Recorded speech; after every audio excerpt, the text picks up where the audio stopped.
مدینہ نبی کا ویراں ہے، یہ دن وہ ہے کہ مدینہ نبی کا ویراں ہے، سفر میں شاہ صغرا وطن میں گریاں ہے، غبار اٹھتا ہے لو چلتی ہے بیاباں ہے، اجل کا ہاتھ ہے شبیر کا گریباں ہے، بطول نکلی ہیں مرکز سے خاک اڑانے کو، حسین جاتے ہیں جنگل میں گھر لٹانے کو، حسین جاتے ہیں جنگل میں گھر لٹانے کو، یہ دن وہ ہے کہ مدینہ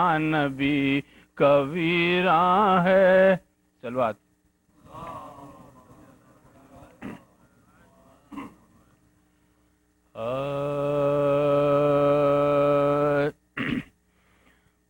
جب مورد خیزان چمن فاطمہ ہوا، اور زبہرن میں جانے تنے فاطمہ ہوا، ارے ٹکڑے مزار میں کفن فاطمہ ہوا، اور رختے سیاہ پیرہن فاطمہ ہوا، ارے غل تھا یتیم سید سجاد ہو گیا، لو خاندان فاطمہ برباد ہو گیا، لو خاندان فاطمہ برباد ہو گیا، اب کون ہے جو قبر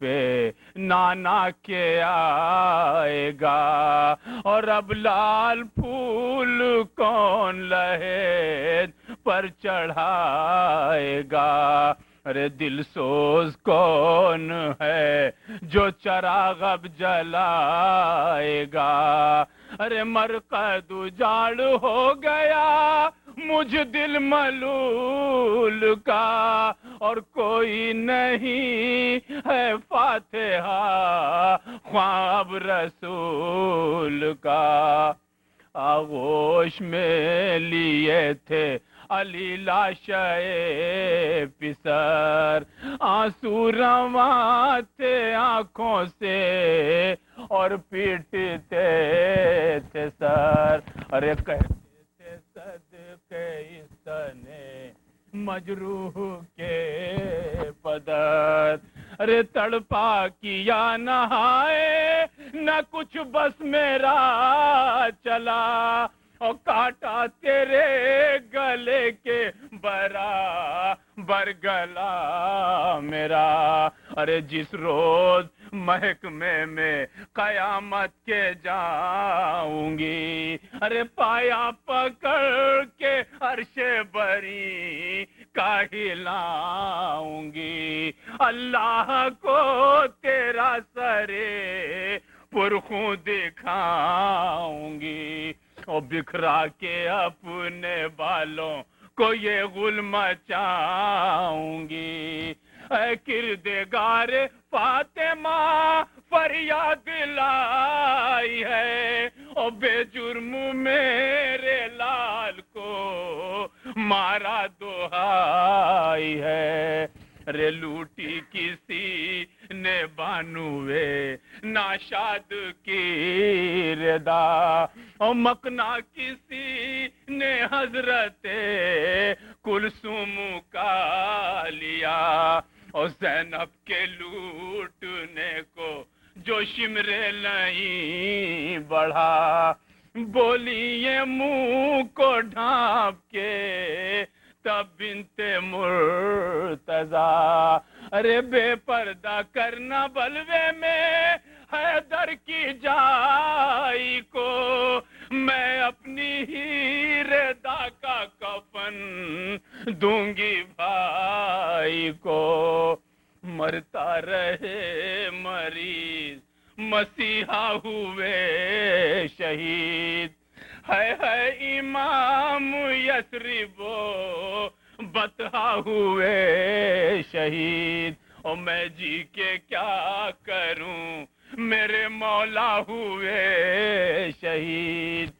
تیغے ستم سے گردنے شبیر کٹ گئی اور مسند نبی کیا جہاں میں الٹ گئی جب مورد خزان چمن فاطمہ ہوا سلوات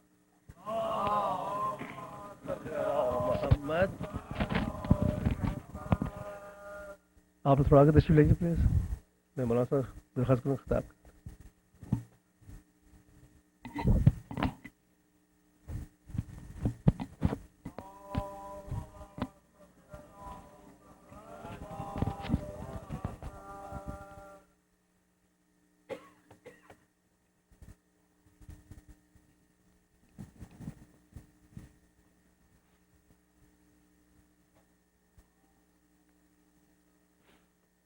فاتحہ.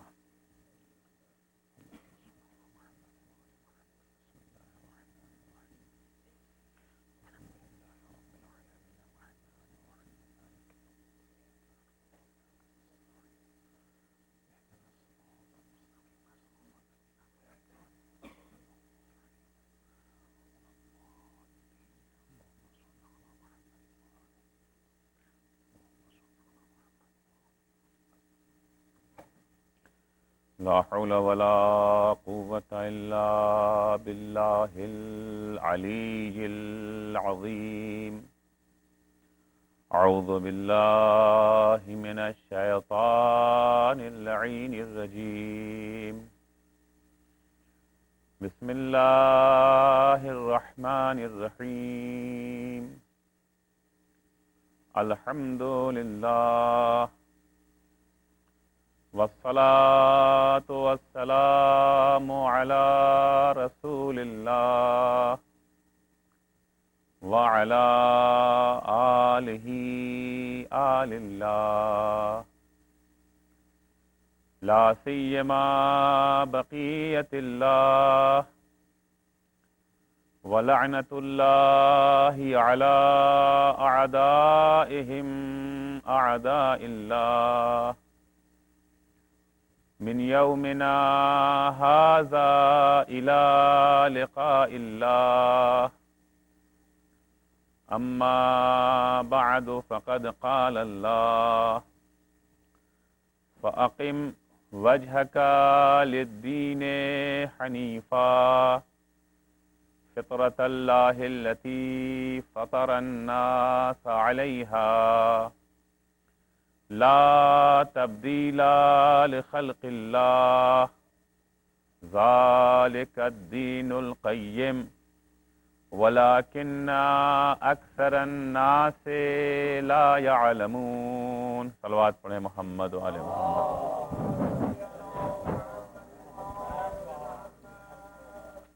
عزیزان گرامی، گفتگو یہ چل رہی تھی کہ ہر انسان اپنی زندگی میں سعادت و خوشبختی کا خواہاں ہے. کسی بھی انسان کو شقاوت و بدبختی پسند نہیں ہے. خود بھی سعادت مند بننا چاہتا ہے، اپنے بچوں کو بھی سعادت مند بنانا چاہتا ہے.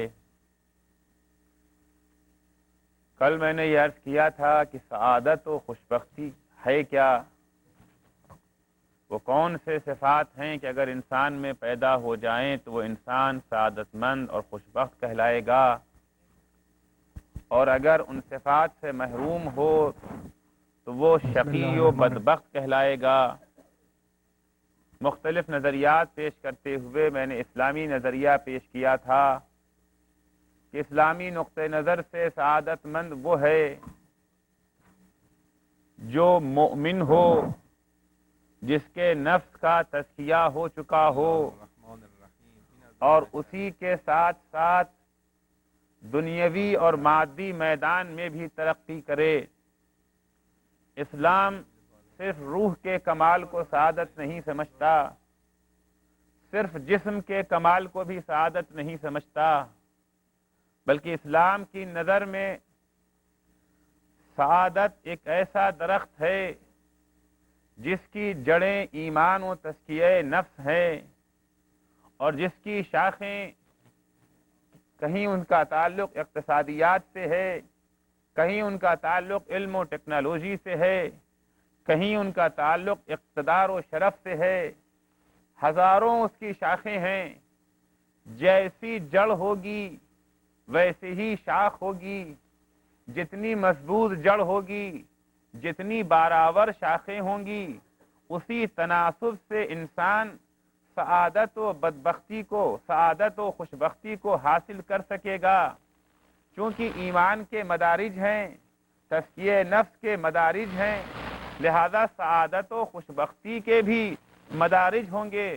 جو جس درجے کا ایمان رکھتا ہوگا، جس درجے کا تزکیہ نفس ہوگا، اسی درجے کی سعادت و خوشبختی بھی ہوگی۔ عزیزان گرامی، کل میں نے تفصیل سے یہ عرض کیا تھا کہ اسلام نہ صرف ایمان و تزکیہ نفس کو چاہتا ہے، اور نہ صرف اقتصادیات اور مادی ترقیوں کو بھی چاہتا ہے۔ مادی ترقی بھی ضروری ہے اور ایمان بھی ضروری ہے۔ اگر مادی ترقی نہیں ہے، دنیاوی سعی و کوشش نہیں ہے، صرف انسان عبادات میں مشغول ہو جائے، صرف تزکیہ نفس پر توجہ دے، اسلام کی نگاہ میں وہ بھی ناقص ہے۔ اور اگر انسان ایمان، تزکیہ نفس، عبادات، ان تمام چیزوں سے آنکھ بند کر کے صرف مادی ترقی میں لگ جائے، اسلام کی نگاہ میں یہ شخص بھی سعادت مند نہیں ہے، یہ شخص بھی خوشبخت نہیں ہو سکتا۔ میں دونوں کے سلسلے میں دو مختصر باتیں کہہ کر کے اپنی گفتگو کو تمام کر کے آگے بڑھوں گا، اور یہ عرض کروں گا کہ وہ راستے کیا ہیں جس کے ذریعے سے یہ سعادت حاصل کی جا سکتی ہے۔ خود بخود تو سعادت نہیں ملے گی، سعادت مند بننے کے لیے یا سعادت مند بنانے کے راستے کیا ہیں، طریقے کیا ہیں۔ عزیزو، وہ دو باتیں جو پہلے عرض کرنا چاہتا ہوں، دیکھیے دو واقعات ہمیں ملتے ہیں عصر امام صادق علیہ السلام میں، جس سے اچھی طرح سے پتہ چل جاتا ہے کہ اسلام کی نگاہ میں سعادت و خوشبختی کے لیے نہ صرف دین و ایمان و تزکیہ و عبادت کافی ہے، اور نہ صرف اقتصادی اور مادی ترقی کافی ہے۔ ایک شخص حج کے لیے گیا ہوا ہے، اس کے ساتھی ہیں حج میں، ساتھی اس کی عبادت، اس کی تلاوت، اس کے طواف، اس کی سعی دیکھ کر کے دنگ اور حیران ہیں۔ قافلہ جب واپس آتا ہے، امام کی خدمت میں لوگ آ کر کے اس حاجی کے فضائل بیان کرتے ہیں، اس حاجی کی تعریف کرتے ہیں۔ مولا کیا کہنا ہے، جب دیکھیے طواف میں ہے، جب دیکھیے تلاوت قرآن میں ہے، کبھی سجدے میں ہے، کبھی رکوع میں ہے، کبھی نماز پڑھ رہا ہے، کبھی قرآن کی تلاوت کر رہا ہے، کبھی طواف کعبہ میں مشغول ہے، ایک لحظہ ہم نے اسے بیکار نہ پایا۔ کیا کہنا ہے اس حاجی کا؟ امام نے پوچھا، اچھا ہر وقت جو عبادت خدا ہی میں مشغول تھا، نمازیں ہی پڑھ رہا تھا، طواف ہی کر رہا تھا، قرآن ہی پڑھ رہا تھا، بتاؤ اس کے کھانے پینے کا انتظام کون کرتا تھا؟ یہ بھی تو بہرحال جس میں انسانی کی ایک ضرورت ہے، کھانا کھاتا تھا یا نہیں کھاتا تھا؟ کہ کھاتا تو تھا، انتظام کون کرتا تھا؟ کہ ہم جیسے گنہگار، ہم جیسے گنہگار ان کی خدمت میں رہا کرتے تھے، وہ طواف کیا کرتے تھے، وہ قرآن پڑھتے رہتے تھے، وہ نمازیں پڑھتے رہتے تھے، ہم لوگ ان کی خدمت کرتے تھے، ہم ان کے لیے کھانا تیار کر کے پیش کرتے تھے۔ امام نے فرمایا، تمہارا ثواب ان سے زیادہ ہے، تمہارا ثواب ان سے زیادہ ہے۔ کیوں؟ اس لیے کہ انہوں نے کمال کے ایک پہلو کو لے لیا، ایک جہت کو دیکھا، نماز پڑھی، طواف کیا، تلاوت قرآن کیا، لیکن سعادت و خوشبختی تنہا یہی نہیں ہے، بلکہ دوسرے امور بھی ہیں جن کا انجام دینا ضروری ہے۔ یہ تصویر کا ایک رخ ہے، اب تصویر کے دوسرے رخ کو دیکھیے۔ ایک صاحب امام کی خدمت میں حاضر ہوتے ہیں کہ مولا ایک استخارہ دیکھ دیجیے، مولا ایک استخارہ دیکھ دیجیے۔ استخارہ دیکھا مولا نے، استخارہ من آیا۔ عموماً استخارہ دکھانے والوں کی خاص ذہنیت ہوتی ہے، استخارت دکھاتے ضرور ہیں، خواہش یہ ہوتی ہے کہ جو ہم چاہتے ہیں وہی استخارہ آ جائے، تاکہ اگر کہیں کوئی کمی بیشی ہو گئی تو سارا الزام استخارے پہ ڈال لیں گے، اور اگر کامیابی ہو گئی تو کیا کہنا۔ تو کوشش یہ ہوتی ہے کہ استخارے میں وہی چیزیں آ جائیں جو انہیں پسند ہیں، جو ان کی خواہش ہے۔ آئے امام کے پاس، مولا استخارہ دیکھ دیجئے۔ مولا نے استخارہ دیکھا، استخارہ منع آ گیا۔ اچھا، ان کا اپنا حساب کتاب یہ کہتا تھا کہ جس چیز کے لیے وہ استخارہ دکھا رہے ہیں استخارہ آ ہی جانا چاہیے، اس میں فائدہ ہی فائدہ ہے، نقصان کوئی گنجائش نہیں ہے، پھر بھی آ گئے تھے استخارے کے لیے۔ استخارہ دکھایا گیا لیکن استخارہ منع آیا۔ تعجب ہو رہا ہے، استخارہ دیکھنے والا کوئی عام مولوی بھی نہیں ہے کہ اس کی دیانت پر، اس کی طہارت نفس پر کچھ شک کر لیا جائے۔ امام ہے لیکن چونکہ طے کر چکے تھے پہلے سے وہ کام کرنا ہی ہے، استخارے کی پرواہ کیے بغیر وہ کام کیا۔ استخارہ دکھایا تھا ایک کاروبار کے سلسلے میں۔ آواز کہاں سے آ رہی ہے اس کو اگر بند کروا، صلوات پڑھے محمد علیہ۔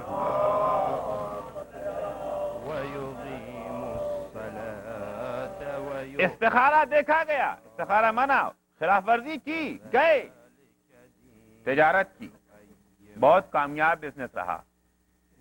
اب تو جو کچھ بچا کچھا ایمان تھا وہ بھی خطرے میں پڑا۔ اگر ان کے استخارے پر کہیں ہم نے عمل کر لیا ہوتا تو اتنے بڑے فائدے سے ہم محروم رہ جاتے، کیونکہ اس بزنس میں مجھے زبردست فائدہ ہوا۔ تجارت کیا، بزنس کیا، واپس جب شہر مدینہ میں آیا تو پھر آیا امام کی خدمت میں اور آ کے کہا مولا یاد ہے آپ کو ہم نے ایک استخارہ دیکھنے کو آپ سے کہا تھا۔ دیکھیے یہ وہ مواقع ہوتے ہیں جہاں امام اپنے علم کو ظاہر کرتے ہیں، جہاں شک اور تردید دلوں میں پیدا ہونے لگتی ہے امامت کے سلسلے میں، وہاں پر امام اپنے علم غیب کا اظہار کرتے ہیں۔ اس کے دل میں شک پیدا ہو چکا ہے امامت کے سلسلے میں، کہا مولا یاد ہے آپ کے پاس استخارہ دکھانے آئے تھے؟ کہا جی یاد ہے آپ استخارہ دکھانے آئے تھے، یہ بھی یاد ہے کہ استخارہ منع آیا تھا، میں یہ بھی جانتا ہوں کہ تم نے استخارے کی مخالفت کی، اور میں یہ بھی سمجھ رہا ہوں کہ تمہارے ذہن میں یہ ہے کہ اگر ان کے استخارے کو مان لیے ہوتے تو اتنا منفعت بخش سودا ہاتھ سے نکل جاتا۔ اب میں تجھے بتاتا ہوں کہ تیری یہ تجارت نقصان دہ تھی یا فائدہ بخش، اس میں تجھے منفعت ملی یا گھاٹا۔ توجہ رہے ذہن میں عنوان کیا ہے؟ عنوان یہ ہے کہ سعادت کیا ہے انسان کے لیے؟ صرف مادی ترقی ہی سعادت ہے یا مادی ترقی کے ساتھ ساتھ ایمان، تزکیہ نفس، عبادتیں یہ بھی شامل ہیں؟ تنہا ایک پہلو کافی نہیں۔ کیا تجھے ذہن میں یہی تو ہے نا کہ اگر میں نے ان کے استخارے پر عمل کر لیا ہوتا تو اس فائدے سے محروم رہ جاتا؟ تو اسے فائدہ سمجھ رہا ہے۔ یہ بتا فلاں دن تجھے یاد ہے بہت ہی مشغول دن گزرا تھا، بہت بزی تھے اس دن، بہترین ڈیلنگ ہوئی تھی، دن بھر کام میں لگے رہے، خوب فائدہ کمایا؟ کہا ہاں مولا ہوا تو ایسے ہی تھا، ہوا تو ایسے ہی تھا۔ کہ دن بھر تھک کے رات میں سو گئے؟ کہ ایسے ہی ہوا؟ اور جب صبح آنکھ کھلی تو سورج نکل چکا تھا، نماز قضا ہو چکی تھی؟ کہ مولا ایسا ہی ہوا؟ کہ بتا اس نماز کے چھوٹ جانے کی وجہ سے جس ثواب سے تو محروم رہ گیا کتنے میں خریدے گا؟ صلوات پڑھیں گے محمد و آل محمد پر۔ جس سودے کو نفع بخش سمجھ رہا ہے وہ سودا گھاٹے کا سودا ہے۔ اگر سعادت و کمال کا تعلق صرف مادی ترقی سے ہوتا تو یقیناً تو فائدے میں تھا، لیکن سعادت و خوشبختی صرف مادی ترقی کا نام نہیں ہے، بلکہ مادی ترقی کے ساتھ ساتھ اقتصادی ترقی کے ساتھ ساتھ ایمان بھی ہونا چاہیے، تزکیہ نفس بھی ہونا چاہیے، عبادت و تقویٰ بھی اتنا ہی ضروری ہے۔ صلوات پڑھیں گے محمد و آل محمد پر۔ تو اسلام کا تصور سعادت بالکل واضح ہے. ہم مسلمان ہیں اور اس سعادت و خوشبختی کے خواہاں ہیں جس کا تصور اسلام نے پیش کیا. اب جب تصور سعادت واضح ہو گیا کہ ہم خود سعادت و خوشبختی حاصل کرنا چاہتے ہیں اور اپنے بچوں کو بھی سعادت مند و خوشبخت بنانا چاہتے ہیں، تو وہ راستہ کیا ہے، وہ طریقہ کیا ہے، کس طرح سے ہم اپنے بچوں کو خوشبخت و سعادت مند بنا سکتے ہیں، کس طرح سے ہم خود سعادت و خوشبختی کو حاصل کر سکتے ہیں، وہ کون کون سے طریقے ہیں، وہ راستے کیا ہیں، وہ ذرائع کیا ہیں. آیا اگر کچھ ذرائع ہاتھ سے نکل گئے ان کی تلافی بھی ممکن ہے یا ممکن نہیں ہے؟ یہی وہ چیزیں ہیں جو آئندہ چند شبوں میں آپ کی خدمت میں پیش کروں گا. ظاہر سی بات ہے اب آج کے بعد سے گفتگو شروع ہو رہی ہے وہ مربوط گفتگو ہے. اگرچہ کوشش میں یہی کروں گا کہ ہر روز کی تقریر اپنی جگہ پر کامل ہو کہ اگر دوسرے دن کوئی نہ آ سکا تو کوئی چیز چھوٹ نہ جائے، لیکن بہرحال جب مربوط گفتگو ہوتی ہے تو یقیناً پہلی تقریر دوسری تقریر کے لیے مقدمہ اور پیش خیمہ ہوتی ہے. ایک صلوات پڑھیں گے محمد و آل محمد. انسان کی شخصیت کی تشکیل میں 4 چیزیں نہایت مؤثر ہوتی ہیں جس سے انسان کی شخصیت کا تعلق ہے، انسان سعادت مند بنے یا انسان شقی. ان 4 چیزوں کا عمل دخل ہوتا ہے. پہلی چیز وراثت. البتہ جو باتیں عرض کرنے جا رہا ہوں یہ وہ چیزیں ہیں جسے قرآن و حدیث بھی مانتے ہیں اور آج کی سائنس بھی مانتی ہے. 4 چیزیں. پہلی چیز وراثت. ماں باپ دادی دادا خاندان اثر رکھتے ہیں انسان کی شخصیت کی تشکیل میں. ان سب چیزوں کو تفصیل سے عرض کروں گا. دوسری چیز غذا، وہ کھانا جو انسان کھاتا ہے یا بچوں کو کھلاتا ہے. تیسری چیز وہ ماحول، جس ماحول میں انسان رہتا ہے بسر کرتا ہے. چوتھی چیز تعلیم و تربیت. یہ 4 عناصر وہ ہیں جس سے انسان کی شخصیت تشکیل پاتی ہے. اب اس سلسلے میں اسلام نے ہمیں کیا راستہ دکھایا ہے کہ وراثت کیسی ہونی چاہیے، غذا کیسی ہونی چاہیے، ماحول کیسا ہونا چاہیے، تربیت و تعلیم کیسی ہونی چاہیے، اور ان میں سے ہر ایک کی کتنی حیثیت ہے. کیا اگر وراثت اچھی مل گئی تو کافی ہے، پھر ماحول غذا اور تعلیم و تربیت کا کوئی اثر نہیں، یا اگر وراثت خراب ہو گئی اب اس کی اصلاح کا امکان نہیں ہے، تعلیم کا کتنا اثر ہے، ماحول کا کتنا اثر ہے، غذا کا کتنا اثر ہے. انشاءاللہ یہ تمام باتیں آئندہ تقریروں میں آپ کی خدمت میں پیش کروں گا. پہلی چیز ہے وراثت. اس میں شک نہیں، جتنی بھی جاندار چیزیں ہیں چاہے ان کا تعلق نباتات سے ہو، چاہے ان کا تعلق حیوانات سے ہو، چاہے ان کا تعلق انسان سے ہو، یہ ایک مسلمہ اصول ہے کہ ہر نسل اپنے صفات بعد کی نسل میں منتقل کرتی ہے. آپ ایک پھول کے بیج کو لے لیں. پھول کا بیج جس پھول سے حاصل کیا گیا ہے اس پھول کے صفات کو اپنے اندر اکٹھا کر لیتا ہے اور بعد کی نسل میں منتقل کرتا ہے. گلاب کا پھول یا کوئی اور بھی پھول جو بیج اس سے حاصل کیا گیا ہے، جو قلم اس سے حاصل کی گئی ہے، جب اس قلم کو لگائیں گے، جب اس بیج کو بوئیں گے، اس بیج سے جو پھول کھلے گا اس کا رنگ، اس کی شکل، اس کی بو وہی ہوگی جو پہلے والے پھول کی تھی جس سے وہ حاصل کیا گیا تھا. یہی حال آپ جانوروں میں دیکھیں گے. بلی کا ایک بچہ دیکھیں، بلی کے بچے میں اپنے پہلی نسل کے اوصاف پائے جائیں گے. پنجہ ویسے ہی ہوگا، آنکھیں ویسے ہی ہوں گی، خاصیتیں وہی ہوں گی، آثار وہی پائے جائیں گے.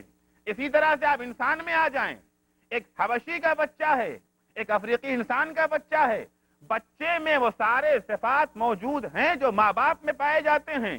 بالوں کا انداز وہی ہوگا، جسم کا رنگ وہی ہے، ناک کا انداز، تراش خراش، بناوٹ، ہونٹوں کی، آنکھوں کی، سب وہی ہے جو ماں باپ کے اور والدین کی پائی جاتی ہے۔ ایک انگریز کا بچہ دیکھیں گے، اس کے اندر وہ وہی سارے اوصاف پائے جاتے ہیں جو اس کے ماں باپ میں تھے، دادی میں تھے، دادا میں تھے، یہ سارے اوصاف اس کے اندر پائے جاتے ہیں۔ اس چیز کو انسان ابتدا سے سمجھتا تھا، ابتدا سے جانتا تھا، لیکن اس کی سمجھ میں یہ نہیں آتا تھا کہ یہ ایسا ہوتا کیوں ہے۔ اس کا راز کیا ہے؟ جیسے جیسے سائنسی علوم ترقی کرتے گئے، بایولوجی نے ترقی کیا، سیل شناسی اور جنین شناسی نے ترقی کیا، ویسے ہی ویسے اس کے اسباب واضح ہوتے گئے، علتیں معلوم ہوتی گئیں۔ جب سیل شناسی میں ترقی ہوئی، پہلی چیز یہ ڈھونڈی گئی کہ سرچشمہ حیات کیا ہے، زندگی آتی کہاں سے ہے، زندہ انسان ہوتا کیسے ہے، انسان ہو یا جانور یا پودے، حیات کا سرچشمہ کیا ہے، خزانہ زندگی کیا ہے۔ تحقیق کرتے کرتے اس نتیجے پر پہنچے، ایک چھوٹا سا ذرہ ہے جسے سیل کہا جاتا ہے، سرچشمہ حیات یہ سیل ہے، ساری زندگی یہی سے پیدا ہوتی ہے۔ یہ راز تو کھل گیا، لیکن پھر بھی پریشانی یہ رہی کہ وراثت کہاں سے آتی ہے۔ حیات تو یہاں سے آ گئی، لیکن بالوں کا رنگ، آنکھوں کا رنگ، ہونٹ کی تراش خراش، یہ تمام چیزیں منتقل کیسے ہوتی ہیں؟ جب دانشوروں نے مزید تحقیق کی، تحقیق کرتے کرتے اس نتیجے پر پہنچے کہ یہی سیل جو ہوتے ہیں، سیل کے اندر چھوٹے چھوٹے ذرات ہوتے ہیں بیضوی شکل کے، ان بیضوی شکل کے ذرات میں کچھ اور بہت ہی ننھے ننھے نقطے ہوتے ہیں، کروموزوم کے نام سے جنہیں یاد کیا جاتا ہے۔ ان کروموزوم کے اندر انتہائی چھوٹے چھوٹے ذرے اور ہوتے ہیں جنہیں جین کہا جاتا ہے۔ یہ سارے صفات، یہ ساری خصوصیتیں، یہ سارے خصائل انہی جین کے ذریعے سے منتقل ہوتے ہیں۔ عزیزو، گزشتہ صدیوں میں انسان یہ تو جانتا تھا کہ باپ دادا کے صفات بچے میں منتقل ہوتے ہیں، لیکن وہ یہ نہیں جانتا تھا کہ کیوں منتقل ہوتے ہیں۔ صدیوں کی تحقیق کے بعد انسان اس نتیجے پر پہنچا، قربان جائیے حقانیت اسلام کے، جس چیز کو آج صدیوں کی محنت و زحمت کے بعد انسان نے سمجھا ہے، اس طرف پیغمبر اسلام نے 1400 سال پہلے اشارہ کیا۔ چنانچہ جب شادی کا حکم دیتے ہیں، مولا فرماتے انظر فی ای شیء تضع ولدک فإن العرق دساس۔ شادی کرتے وقت یہ دیکھو کہ کس جگہ پہ اپنا نطفہ ڈال رہے ہو، کہاں پر اپنے بچے کو رکھ رہے ہو، وہ جگہ کون سی ہے، وہ مکان کون سا ہے۔ اس لیے فإن العرق دساس، جس چیز کو آج جین کے نام سے یاد کیا جاتا ہے، روایتوں میں، حدیثوں میں معصومین نے اس کا نام عرق رکھا ہے۔ جب ہم عرق کا معنی دیکھتے ہیں، عرق کہتے کسے ہیں؟ فإن العرق دساس، کیونکہ عرق دساس ہے۔ ڈکشنری اٹھا کے دیکھیے، المنجد، وہاں بیان کرتے ہیں عرق کا معنی کیا ہے۔ عرق کا معنی بیان کرتے ہیں اے ان اخلاق الآباء تتصل الی الابناء۔ عرق کا کام یہ ہوا کرتا ہے کہ جو چیزیں، جو صفات والدین میں پائے جاتے ہیں، یہ عرق یعنی جین منتقل کرتی ہے بچوں تک۔ صلوات پڑھیں گے محمد و آل محمد پر۔ تو والدین کے صفات جین منتقل کرتی ہے بچوں میں، والدین کے صفات عرق منتقل کرتی ہے بچوں میں۔ آج سائنس نے اس کا نام جین رکھا ہے، کل پیغمبر نے اس کا نام عرق رکھا تھا، اس کا نام عرق رکھا ہے۔ مولا کائنات فرماتے ہیں حسن المکارم برہان اصالت الاعراق، یا برہان و طہارت الاعراق۔ اگر کسی خوش خلق انسان کو دیکھو، اگر کسی ایسے انسان کو دیکھو جس کا اخلاق اچھا ہے، جس کا کردار اچھا ہے، جو اخلاقی فضائل کا مالک ہے، یہ دلیل ہے اس بات کے اوپر کہ نسل اچھی ہے۔ صلوات پڑھیں محمد و آل محمد پر۔ عرق اور دین کی اہمیت کو مد نظر رکھیں۔ جنگ جمل ہے، جنگ جمل ہے، جنگ جمل میں علی نے اپنے لشکر کا علمدار اپنے بیٹے محمد حنفیہ کو بنایا ہے۔ محمد حنفیہ کو علی نے اپنے لشکر کا علمدار بنایا ہے۔ علمدار لشکر علی حملہ کرتا ہے، لیکن دشمنوں کی تیر اندازی اور نیزوں کی بارش کے باعث فرزند علی کے بڑھتے ہوئے قدم رک جاتے ہیں، واپس آ جاتے ہیں۔ علی نے دوبارہ حوصلہ بڑھایا، ہمت دلائی، بیٹا محمد حنفیہ تیروں کی پرواہ مت کرو، نیزوں سے مت ڈرو، آگے بڑھو۔ لیکن دوبارہ محمد حنفیہ کے قدم رک جاتے ہیں۔ اب جو قدم رکے، ایک دفعہ علی نے شمشیر کے دستے سے حملہ کیا ہے محمد حنفیہ پر، اور کہتے ہیں ادرکک من عرق امک، محمد حنفیہ تم میرے بیٹے ضرور ہو، تمہیں شجاعت آنی چاہیے تھی۔ اگر تمہاری ماں بھی فاطمہ زہرا جیسی ہوتی، تمہاری ماں اگر فاطمہ زہرا جیسی ہوتی تو علی کا خون ہونے کے باوجود قدم نہ رکتا۔ ایک طرف سے تو نسل نے اپنا کام کیا، لیکن دوسری طرف سے یہ کمزوری، یہ بزدلی تمہیں ماں کی طرف سے ملی ہے۔ صلوات پڑھیں گے محمد و آل محمد۔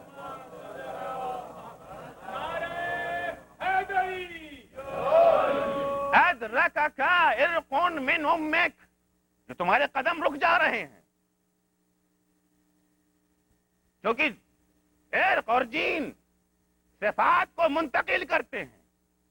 اگر ماں شجاع ہوتی، اگر ماں کا خاندان بہادر خاندان ہوتا تو قدم نہ رکتے تمہارے۔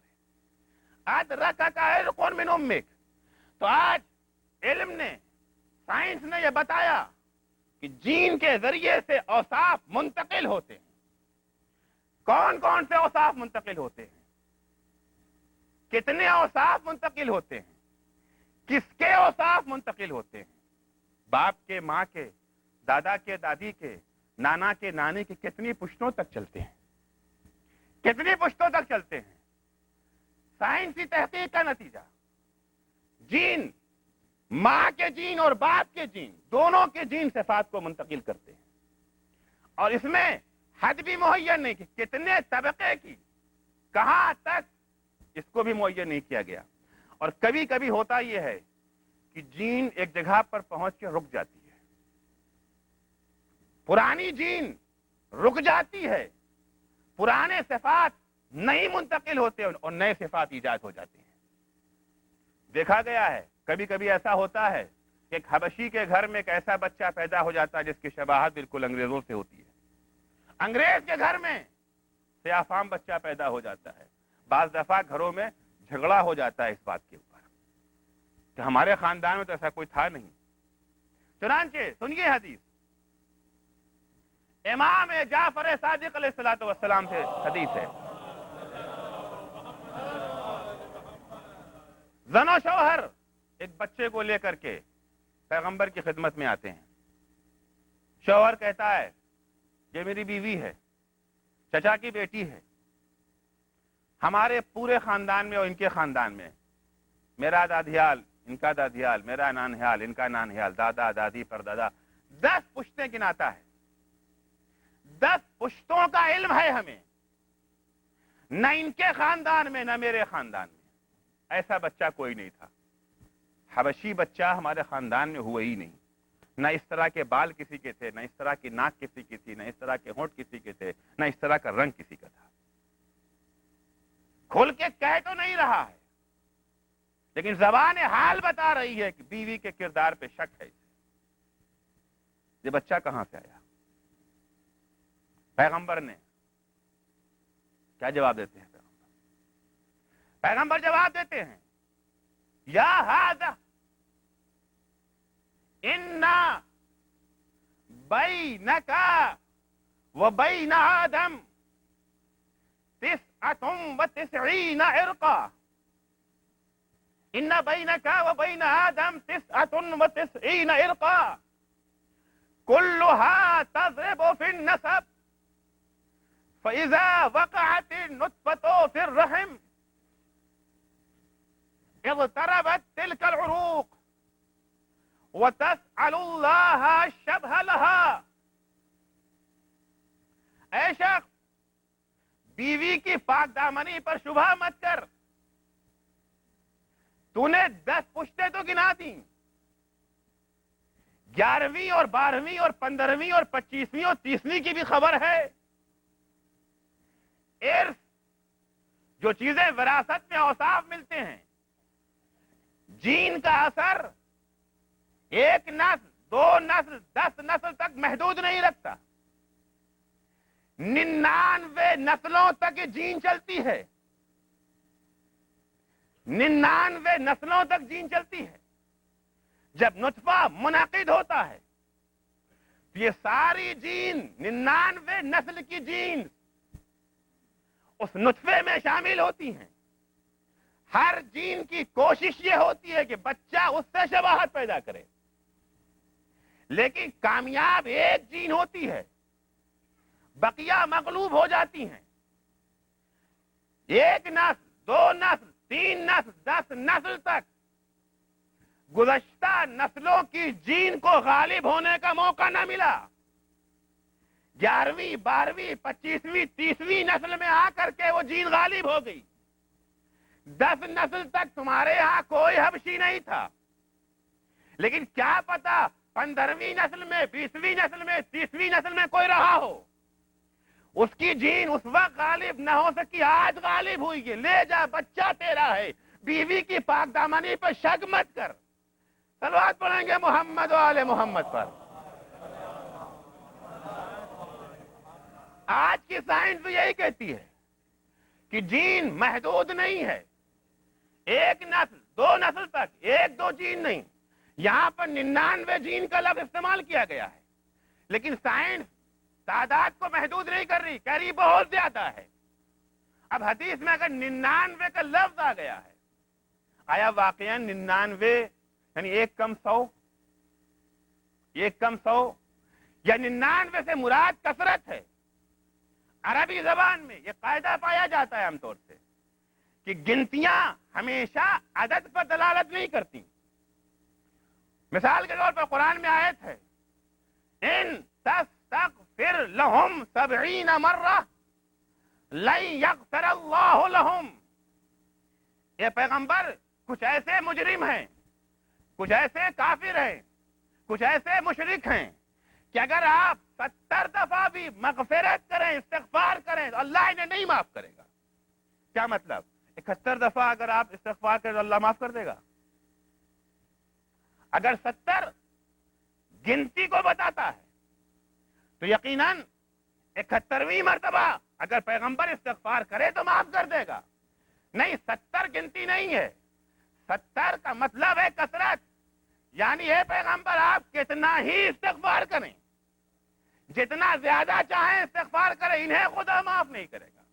ممکن ہے یہاں پر بھی 99 و 99 سے مراد گنتی نہیں ہے بلکہ کثرت ہے، یعنی بے انتہا تعداد پائی جاتی ہے جین کی. صلوات پڑھیں گے محمد و آل محمد پر. اور اگر 99 و 99 سے مراد گنتی ہی ہو تو شاید مراد یہ ہو کہ 99 وہ جین جس سے رنگ روپ ناک نقشہ منتقل ہوتا ہے. لیکن اور بھی تو جین ہیں جن سے صفات منتقل ہوتے ہیں، جن سے فضائل منتقل ہوتے ہیں، رذائل منتقل ہوتے ہیں، جن سے کردار منتقل ہوتا ہے، جن سے شجاعت منتقل ہوتی ہے، جن سے بزدلی منتقل ہوتی ہے، جن سے سخاوت منتقل ہوتی ہے، جن سے بخل منتقل ہوتا ہے. یہ سارے اوصاف ہیں. تو موجودہ علم نے، موجودہ سائنس نے یہ تو بتایا کہ جین بہت ہیں، تعداد نہیں بتایا ہے. حدیث نے بھی یہ بتایا کہ جین بہت ہیں، اگرچہ تعداد ایک پیش کی گئی لیکن تعداد کے عنوان سے نہیں بلکہ کثرت کے عنوان سے. دوسری چیز موجودہ علم نے یہ بتایا کہ جین صرف باپ کے نہیں ہوتے، باپ اور ماں دونوں کے صفات منتقل ہوتے ہیں. حدیث میں بھی یہی ہے ارقن من کا او ارقن منہا، یہ بچے میں جو صفات منتقل ہوئے ہیں، یا تمہارا جین اثر انداز ہوا ہے یا تمہاری بیوی کا جین اثر انداز ہوا ہے۔ اور کبھی یہ ہوتا ہے کہ جب جین اپنے پرانے صفات کو منتقل کرنے کے بجائے نئے صفات منتقل کر دیتا ہے، تو ایک وجہ تو یہ بتائی گئی کہ پرانی نسلوں میں سے کسی کے صفات جو اس وقت غالب نہیں ہوئے تھے آج غالب ہو گئے، اور دوسری وجہ یہ بیان کی جاتی ہے کسی نامعلوم وجہ سے جین اپنا راستہ موڑ دیتی ہے۔ ابھی تک سائنس اس کو معین نہیں کر سکی ہے۔ بعضوں نے کہا کہ ریڈیو ایکٹیو کی جو شعاعیں ہوتی ہیں زمین سے نکلنے والی یا فضاؤں سے آنے والی شعاعیں، ان شعاعوں کی وجہ سے جین اپنا راستہ چینج کر دیتی ہے، اور اسی نئے تغیر، نئی تبدیلی کی وجہ سے نسلیں وجود میں آئیں، ورنہ سب تو آدم کے بیٹے تھے نا، سب تو آدم کے بیٹے تھے، سب کا رنگ و روپ نقشہ ایک جیسا ہونا چاہیے تھا۔ اگر 10 نسلیں 10 آدم بنائے ہوتے خدا نے تو ٹھیک ہے، ایک آدم افریقہ والی نسل کا، ایک آدم یورپ اور امریکہ والی نسل کا، ایک آدم ایشیا والی نسل کا، آدم تو ایک۔ پھر یہ نسلوں میں اختلاف کیسے پیدا ہوا؟ نسلوں میں اختلاف کی وہی وجہ ہے کہ جین چلتے چلتے کبھی اپنا راستہ تبدیل کر دیتا ہے۔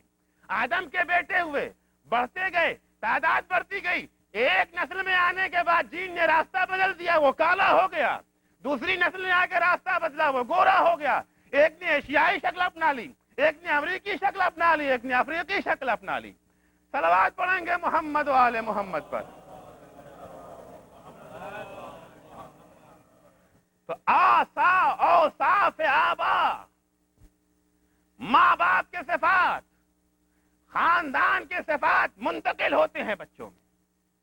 اسے سائنس بھی مانتی ہے، اسے اسلام بھی مانتا ہے۔ چنانچہ قرآن مجید میں ہے کہ جب حضرت نوح تبلیغ کرتے کرتے تھک گئے، جب تبلیغ کرتے کرتے تھک گئے حضرت نوح، اور جنہیں ایمان نہ لانا تھا وہ ایمان نہ لائے، اب حضرت نوح نے بد دعا کی ہے، رب لا تذر علی الارض من الکافرین دیارا، معبود اب روئے زمین پر ان کافروں میں سے کسی ایک کو زندہ مت چھوڑنا۔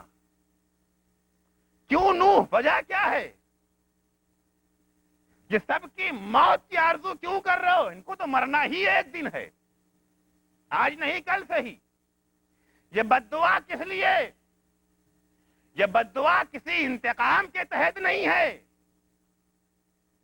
یہ عام انسان نہیں ہے، معصوم نبی ہے کہ ہم جل بھن کر کے بد دعا دے دیتے ہیں کہ وہ بد دعا ہمارے حق میں ہو یا حق میں نہ ہو۔ ہوتا ہے نا، غصے ہو گئے، لڑائی ہو گئی، بد دعا دے دیا۔ جل بھن کر کے بد دعا نہیں دیا نوح نے۔ نوح علت بیان کرتے ہیں، علت کیا ہے؟ وہی فإن العرق دساس، صفات منتقل ہوتے ہیں بچوں میں، یہ اگر زندہ رہ جائیں گے، ان سے جو نسل چلے گی، چونکہ یہ برے ہیں، اپنے صفات کو بروں میں منتقل کریں گے۔ چنانچہ بات کیا آیت میں ارشاد ہوتا ہے، رب لا تذر علی الارض من الکافرین دیارا ان تذرہم یضلوا عبادک ولا یلدوا الا فاجرا کفارا۔ معبود اگر تو نے ان میں سے کسی ایک کو زندہ چھوڑ دیا روئے ارض پر، تو یہ دو کام کریں گے، جو تیرے صالح بندے ہیں انہیں گمراہ کرنے کی کوشش کریں گے، اور دوسرا کام، جو نسل ان سے چلے گی، جو بچے یہ وجود میں لائیں گے، وہ بچے یا فاسق و فاجر ہوں گے یا انہی کی طرح کافر ہوں گے۔ صلوات پڑھیں گے محمد و آل محمد پر۔ تو چونکہ ماں باپ کے صفات، ماں باپ کا کیریکٹر بچے میں منتقل ہوتا ہے، اس لیے حضرت نوح نے یہ دعا کی، اور قرآن نے تاہیدی سند کے طور پر ذکر کیا اسے۔ قرآن ہر چیز کو تو بیان نہیں کرتا نا، کتنی باتیں حضرت نوح نے کہی ہیں، کتنی تقریریں حضرت عیسیٰ کی ہیں، موسیٰ کی ہیں، سب قرآن نے بیان کیا ہے؟ نہیں، جس چیز کو بنیادی اہمیت حاصل ہوتی ہے، قرآن نے اس آیت کو اگر بیان کیا، صرف قول نوح نہیں بیان کیا، ایک قانون وراثت کے طور پر بیان کیا۔ کہ ماں باپ کے صفات منتقل ہوتے ہیں بچوں میں. عزیزوں، گفتگو ہماری کیا ہے؟ گفتگو یہی ہے نا کہ بچے کو سعادت مند کیسے بنائیں، بچے کو خوشبخت کیسے بنائیں. سعادت کیا ہے عرض کر چکا، خوشبختی کیا ہے بتا چکا. اگر بچے کو مومن بنانا چاہتے ہیں، اگر بچے میں تزکیہ نفس پیدا کرنا چاہتے ہیں، اگر چاہتے ہیں کہ بچہ دین اور دنیاوی میدان میں ترقی کرے، پہلی چیز بچے کو پاکیزہ وراثت دیجئے. بچے میں اگر پاکیزہ اوصاف منتقل ہوں گے، اگر ماں باپ کے صفات اچھے ہوں گے، اگر ماں باپ خوش کردار ہوں گے، اگر ماں باپ سعادت مند ہوں گے، بچے میں بھی یہ آثار منتقل ہوں گے. پہلی منزل اسکول نہیں ہے، پہلی منزل ماحول نہیں ہے. پہلی منزل وہ ہے جہاں سے بچے کے نطفے کا انعقاد ہوتا ہے. اس منزل میں پہلا قدم بچے کو سنوارنے کا وہاں سے شروع ہوگا. بچے میں جیسے اوصاف آپ کے ہوں گے ویسے ہی اوصاف بچے کے اندر منتقل ہوں گے. لہذا اپنے کو سنواریے، اپنے کو اوصاف حمیدہ سے آراستہ کیجیے، اور اس کے بعد جب شادی کا ارادہ ہو تو وہ خاندان ڈھونڈیے، اس عورت کو ڈھونڈیے، اس لڑکی کو تلاش کیجیے، یا لڑکیاں ایسے لڑکوں کو تلاش کریں. شادی کے وقت بہت سی چیزیں دیکھی تو جاتی ہیں نا، لیکن اگر بچے کو سعادت مند بنانا ہے، پہلی چیز یہ دیکھیے ان کا کردار کیسا ہے، ان کے ماں باپ کا کردار کیسا ہے، ان کے خاندان کا پس منظر کیا ہے، دیندار خاندان ہے یا بد کردار خاندان ہے. صلوات پڑھیں گے محمد علیہ. یہ چیزیں صرف انسانوں تک محدود ہے، تو جانوروں میں بھی ہیں. گھوڑے کی نسل دیکھی جاتی ہے، عربی گھوڑا، کبوتر جنہیں خاص مقصد کے لیے تربیت دیا جاتا ہے. ہر نسل کے کبوتر کو تربیت نہیں دی جاتی ہے، مخصوص نسل کے کبوتر دیکھے جاتے ہیں. مامون الرشید نے ایک دفعہ اپنے ایک ساتھی سے کہا کہ تم ہمارے اخلاق کو جانتے ہو کہ جو لوگ مجھ سے قریب ہو جاتے ہیں میں انہیں بہت نوازتا ہوں، بہت نوازتا ہوں، بڑے بڑے عہدے دیتا ہوں، بڑے بڑے منصب ان کے حوالے کر دیتا ہوں، لیکن ہم نے کبھی بھی ان سے وفا نہ دیکھی، کبھی ہم نے ان سے وفا نہ دیکھی. ہم نے ان کے ساتھ نیکی کی، ہم نے ان کے ساتھ احسان کیا، بڑے بڑے عہدے انہیں دے دیے، ہمیشہ انہوں نے ہم سے غداری کی. اس نے پلٹ کے جواب دیا، آپ کے لشکر میں جب کبوتروں کو ٹریننگ دی جاتی ہے تو اس کے لیے ہر کبوتر کا انتخاب نہیں کیا جاتا، بلکہ اس نسل کو دیکھا جاتا ہے جس میں یہ قابلیت اور صلاحیت پائی جاتی ہے. لیکن آپ جب لوگوں کو عہدے دیتے ہیں، منصب بانٹتے ہیں، جب اپنے سے قریب کرتے ہیں، کبھی بھی یہ نہیں دیکھتے کس نسل کا آدمی ہے، کس کیریکٹر کا آدمی ہے. صلوات پڑھیں گے محمد و آل محمد پر.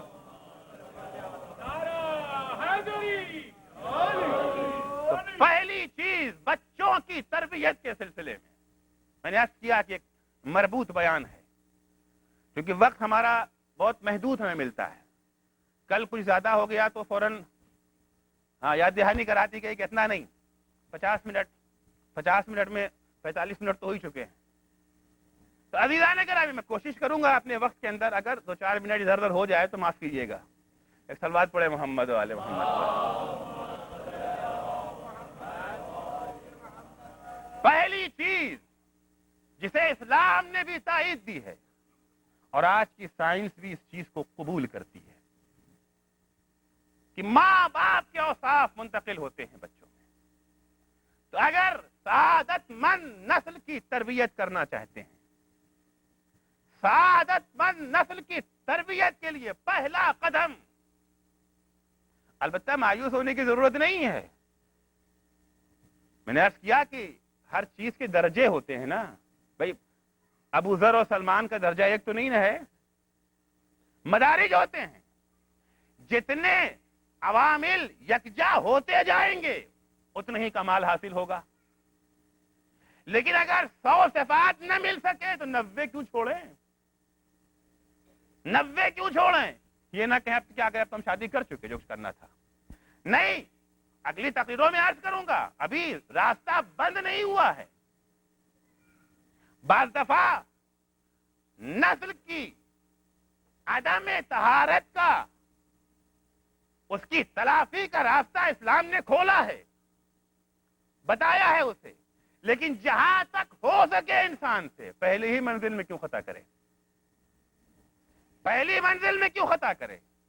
کیونکہ خطا کے بعد تلافی ہو تو جاتی ہے لیکن بغیر خطا والی تصویر نہیں بن پاتی. شیشہ ٹوٹ کے جڑ تو جائے گا لیکن نشان تو بہرحال باقی رہ جائے گا. ایک صلوات پڑھیں محمد و آل محمد پر. تو پہلی چیز، جو چیز اہم ہے، البتہ یہ سلسلہ بھی کل بھی رہے گا جاری، کچھ باتیں کل عرض کروں گا. پہلی چیز، ہم اگر ایک سعادت مند اور خوشبخت نسل بنانا چاہتے ہیں تو پہلی چیز جو شخصیت کی تشکیل میں مؤثر ہے وہ ماں باپ، دادی دادا، نانی نانا، خاندان کے اوصاف ہیں. لہذا اس نسل کو سدھارنے کی ضرورت ہے. قرآن نے بھی مانا. عزیزو، اگر آپ تاریخ کربلا کا جائزہ لیں گے، جا بجا آپ کو یہ اشارے ملیں گے کہ اکثر امام حسین نے اپنی نسل پر اشارہ کیا ہے اور یزید کے خاندان کی طرف اشارہ کیا ہے. جب لشکر ہور سے مقابلہ ہوا تھا امام کا پہلی منزل میں، اور جہاں خطبہ دیا تھا امام نے، اس کا ایک حصہ میں نے پرسوں عرض کیا تھا کہ من رہا سلطانا جائرا مستحلا لحرام اللہ ناکسا لعہد اللہ مخالفا لسنت رسول اللہ يعمل في عباد الله بالإثم والعدوان فلم يغير عليه بقول ولا فعل كان حقا على الله أن يدخله مدخله. یہاں تک عرض کر چکا تھا پرسوں کہ اگر کوئی انسان دیکھتا ہے کسی ظالم بادشاہ کو کہ وہ ظالم بادشاہ حلال خدا کو حرام کر رہا ہے، حرام کو حلال کر رہا ہے، عہد الہی کو توڑ رہا ہے، سنت پیغمبر کی مخالفت کر رہا ہے، اللہ کے بندوں میں گناہ و عصیان کی حکمرانی کر رہا ہے، یہ سب دیکھنے کے بعد اگر کوئی مسلمان چپ رہتا ہے، اعتراض نہیں کرتا، تو حق ہے اللہ پر اس مسلمان کو بھی وہیں بھیجے جہاں اس ظالم بادشاہ کو بھیجے گا. یہ سب کہنے کے بعد امام حسین کہتے ہیں الا ان هؤلاء قد لزموا طاعت الشیطان وترکوا طاعت الرحمن. یہ بنی امیہ، یہ یزید اور اس کے ماننے والے، ان لوگوں نے اللہ کی اطاعت کو چھوڑ دیا ہے، شیطان کی اطاعت کو قبول کر لیا ہے. وَاسْتَأْثَرُوا بِالْفَيْءِ، مال خدا کو اپنے باپ کی جاگیر سمجھ بیٹھے ہیں، اللہ کے بندوں کو اپنا غلام بنا لیا ہے. ان لوگوں نے احلوا ما حرم اللہ وحرموا ما احل اللہ، جو اللہ نے حرام کیا اسے حلال کر دیا، جسے حلال کیا اسے حرام کر دیا. تو ایسے منزل میں سب کی ذمہ داری ہے، ہر مسلمان کا فریضہ ہے یزید کے خلاف آواز بلند کرنا. یہ تو عام مسلمانوں کا فریضہ ہے. انا، یہ ہے وہ جگہ جو میں کہنا چاہتا ہوں، انا، لیکن انا احق من غیری، یہ عام مسلمانوں کی ذمہ داری ہے. لیکن میری ذمہ داری کچھ بڑھ جاتی ہے. کیوں؟ جیسی نسل مجھے ملی کسی مسلمان کو نہ ملی. انا حسین ابن علی، میں علی کا بیٹا حسین ہوں. انا ابن فاطمہ الزہرا، میں فاطمہ زہرا کا بیٹا حسین ہوں. انا ابن محمد رسول اللہ، میں محمد رسول خدا کا فرزند ہوں، جسے اتنی پاکیزہ نسل ملی ہے. اس طہارت نسل سے جو اوصاف ملے ہوں گے، جو فضائل ملے ہوں گے، وہ ہرگز خاموش رہنے کی اجازت نہیں دیتے.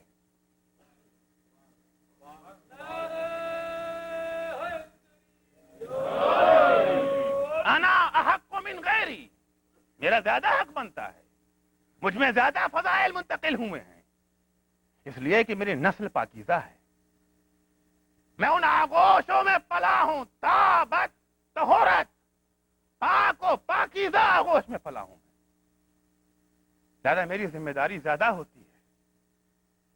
عزیزو، امام حسین اپنی اسی ذمہ داری کو نبھانے کے لیے کربلا کے تاریخ کی طرف رواں دواں ہیں۔ قافلہ چل رہا ہے کربلا کی طرف، اور یہ قافلہ 2 محرم کو سرزمین کربلا پر پہنچ گیا۔ 2 محرم کو قافلہ سرزمین کربلا پر پہنچ گیا۔ قافلہ چلتے چلتے ایک دفعہ حسین کا رہوار رک گیا۔ حسین کا رہوار ایک جگہ پہنچ کر کے رک گیا۔ حسین نے رہوار بدلا، لیکن سواری نے پھر بھی قدم آگے نہ بڑھایا۔ ایک دفعہ حسین نے پوچھا اس سرزمین کو کیا کہتے ہیں؟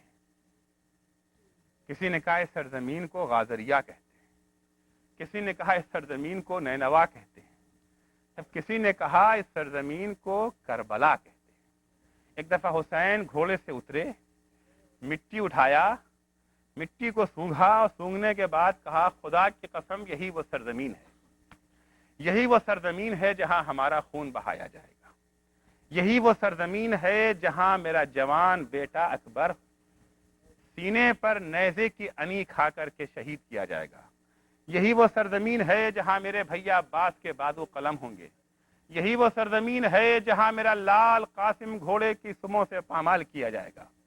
اے عزیزو، حسین اس سرزمین پر قیام کا ارادہ کرتے ہیں، اس سرزمین پر قیام کا ارادہ کرتے ہیں۔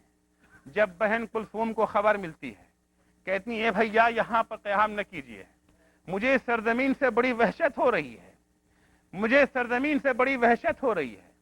حسین کہتے ہیں بہن زینب یہ سرزمین ہے ہی ایسی، یہاں سے جو نبی گزرا ہے، جو وسیع گزرا ہے، روئے بغیر نہیں رہا ہے، لیکن بہن زینب مقدر یہی ہے، یہی وہ سرزمین ہے جہاں ہمارا آخری سفر ختم ہوگا۔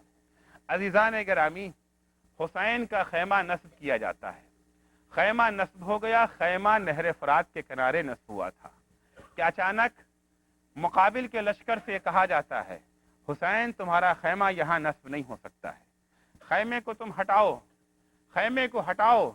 اے عزیزو، جب یہ خبر عباس کو ملتی ہے، ایک دفعہ ابو الفضل عباس شمشیر برہنہ لے کر کے آگے بڑھتے ہیں، زمین پر خط کھینچ دیتے ہیں، کس کی مجال ہے جو اس خط سے آگے بڑھے، کس کی مجال ہے جو اس خط سے آگے بڑھے، لیکن حسین آ کر کے عباس کو سمجھاتے ہیں بھیا عباس ہم جنگ کا آغاز نہیں کرنا چاہتے ہیں۔ اے عزیزو، حسین کا خیمہ نہر فرات سے ہٹا، کربلا کے چٹیل میدان میں یہ خیمہ لگا دیا گیا، قافلہ اترا۔ جس وقت یہ قافلہ حسین کا کربلا کی طرف جا رہا تھا، اس قافلے سے تھوڑے فاصلے پر ایک قافلہ اور چل رہا تھا۔ اس قافلے میں ایک ماں تھی، ایک جوان بیٹا تھا، ایک اس کی نوبیاہتا بیوی تھی۔ جب ماں کے کان میں گھوڑوں کے ہنہنانے کی آواز پہنچی، بچوں کے رونے کی آواز آئی، تو ایک دفعہ ماں نے بیٹے سے پوچھا اے بیٹا یہ کس کا قافلہ ہے؟ یہ راستہ تو عام قافلوں کے جانے کا راستہ نہیں ہے، یہ زمانہ تو قافلوں کے چلنے کا زمانہ بھی نہیں ہے، بیٹا کس کا قافلہ ہے جو اس زمانے میں چٹیل میدان میں یہاں سے گزر رہا ہے؟ ایک دفعہ بیٹے نے عرض کیا ماں یہ قافلہ حسین کا قافلہ ہے۔ ارے کون حسین؟ کا شہزادی فاطمہ کے لخت جگر حسین۔ بیوی کہتی اے بیٹا ارے کیا سبب ہے، کیا مصیبت آن پڑی ہے کہ آج حسین اس موسم میں، اس ماحول میں، اس چٹیل میدان سے گزر رہے ہیں؟ بیٹے نے سارا واقعہ سنایا۔ ماں یزید تخت خلافت پر بیٹھا ہے، ماں یزید اسلام کو ختم کرنا چاہتا ہے، حسین بقائے اسلام کے لیے، حسین نجات اسلام کے لیے مدینہ چھوڑ کر کے نکلے ہیں۔ بس یہ سننا تھا کہ ماں نے بیٹے سے کہا بیٹا جب میری شہزادی کا گھر اجڑ رہا ہے، جب میرا شہزادہ اپنا گھر چھوڑنے پر مجبور ہو گیا ہے، اے بیٹا میں بھی اپنا گھر اس وقت تک نہ بساؤں گی جب تک شہزادی کا گھر نہیں بس جاتا۔ اے بیٹا مجھے بھی آقا کے قافلے میں لے چلو۔ عزیزو میں نے ابھی نام نہیں تذکرہ کیا، میں نے نام نہیں بتایا، لیکن آپ سمجھ گئے یہ ایک وہب ہے، اس کی ماں قمر ہے، اس کی بیوی ہانیہ ہے۔ وہب اپنی ماں کو، اپنی بیوی کو لے کر کے مولا حسین کی خدمت میں آتا ہے، مولا حسین کے لشکر کے ہمراہ ہو جاتا ہے، یہاں تک کہ وہ وقت آ گیا۔ بس چند جملے مصائب کی اور آپ کی زحمت تمام۔ وہ وقت آ گیا، عاشور کا دن آ گیا، جنگ شروع ہو گئی۔ جب جنازے آنے شروع ہو گئے تو ایک دفعہ وہب کی ماں نے وہب کو بلایا، کہا بیٹا کیا میں تمہیں اسی دن کے لیے یہاں لائی تھی؟ بیٹا کیا تمہیں اسی دن کے لیے یہاں لائی تھی؟ ارے لاشیں آنے لگی اور تم خیمے میں بیٹھے ہوئے ہو۔ اے بیٹا کیا تم مجھے شہزادی کے سامنے سرخرو نہ کرو گے؟ اے وہب اگر عورتوں پر سے جہاد ساقط نہ ہوتا میں خود آقا کی نصرت کو جاتی تم سے نہ کہتی۔ اجرکم اللہ۔ وہب نے کہا نہیں ماں میں تمہاری خواہش کو پورا کروں گا۔ وہب نکلتے ہیں، مقتل کی طرف جانا چاہتے ہیں کہ ایک دفعہ بیوی وہب کا دامن پکڑ لیتی ہے۔ جب وہب کی ماں دیکھتی ہے کہ وہب بیوی سے گفتگو کر رہے ہیں، ایک دفعہ آواز دیتی ہے مومنہ، اے وہب میں بیوی سے گفتگو کے لیے منع تو نہیں کرتی ہوں کیونکہ اس کا بھی حق ہے، لیکن دیکھو اگر تمہیں مقتل میں جانے سے روکے تو مت رکنا، اس لیے کہ اللہ کا حق بندوں کے حق سے بڑھ کر کے ہوتا ہے۔ وہب کی زوجہ نے کہا اے وہب میں تمہیں مقتل میں جانے سے تو نہیں روکتی ہوں، بس دو باتیں کہنا چاہتی ہوں، دو باتیں کہنا چاہتی ہوں۔ کہا کہو؟ کہا نہیں یہاں نہیں کہوں گی، چلو آقا حسین کے سامنے۔ وہب کی بیوی اور وہب حسین کی خدمت میں آئے، کہا آقا میری زوجہ کچھ کہنا چاہتی، کہا بتاؤ کیا کہنا چاہتی ہو؟ وہب کی زوجہ نے ہاتھ جوڑے، کہے آقا میری نئی نئی شادی ہوئی ہے، باپ کا گھر چھوڑ کے آئی ہوں، شوہر کا گھر بھی آباد نہ کر سکی، شوہر مرنے کو جا رہا ہے، اے آقا اس کے مرنے کے بعد میرا رکھوالا کوئی نہ ہوگا، آقا اتنی اجازت دے دیجئے کہ وہب کی شہادت کے بعد مجھے سیدانیوں کے خیمے میں جگہ مل جائے۔ حسین نے سنا، ارے آنکھوں سے آنسو جاری ہو گئے، سر جھکایا حسین نے، اچھا اپنے ہی دل میں کہا اے وہب کی زوجہ، ارے تیرے شوہر کی شہادت کے بعد تجھے میری بہنوں کے خیمے میں جگہ مل جائے گی، لیکن ہائے میری شہادت کے بعد میری بہنوں کو پناہ دینے والا کوئی نہ ہوگا۔ الا لعنت اللہ علی قوم الظالمین وسيعلم الذين ظلموا أي منقلب ينقلبون۔